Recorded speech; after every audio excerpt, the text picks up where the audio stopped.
ለተቸገሩ ሰዎች እንሰጣለን በእናንተ ስም። ይሄ ጅንስ ሱሪ በስንት ብር እንደሚሸጥ ከገመትክ እሸልምሃለሁ። እሺ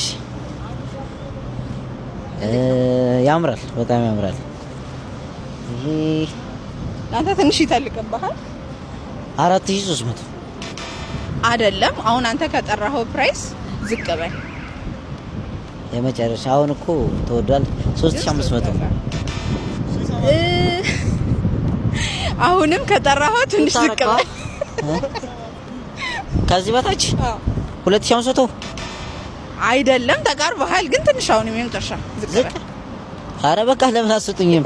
እሺ 2000 አይደለም። እኛ ይሄን ጅንስ ሱሪ ማውቀሽ ነው ሲጀመር እንጂ በ1890 ብር ብቻ ነው እየሸጥን ያለ ነው። ጎጆ ሾፕ ላይ ገብተህ ኦርደር ስታረግ ምንም አይነት ክፍያ አትፈጽምም። እቃውን ስትወስድ ነው የምትከፍለው። ያለህበት ድረስ ዴሊቨር እናደርግልሃለን። ይሄንን ጅንስ ሱሪ እንሻልምህ። እሺ አመሰግናለሁ። እኔ እንኳን ይሄ ትልቅ ነው ይተልቀኛል፣ ግን ካኛውታች ያሉ ለተቸገሩ ሰዎች እንሰጣለን በእናንተ ስም። እሺ እናመሰግናለን። ደግሞ ኦርደር እናደርጋለን፣ እናስደርጋለን። ተመችቶሃል ሱሪ? አዎ እንዴ ይመቸኛል። በቃ ጎጆ ሾፕን ዳውንሎድ አድርገህ ኦርደር ማድረግ ትችላለህ። ምን ላይ ነው የሚገኘው? አፕ ስቶር ወይም ፕሌይ ስቶር ላይ ጎጆ ሾፕ ብለህ ሰርች አድርግ። እሺ ቴንክ ዩ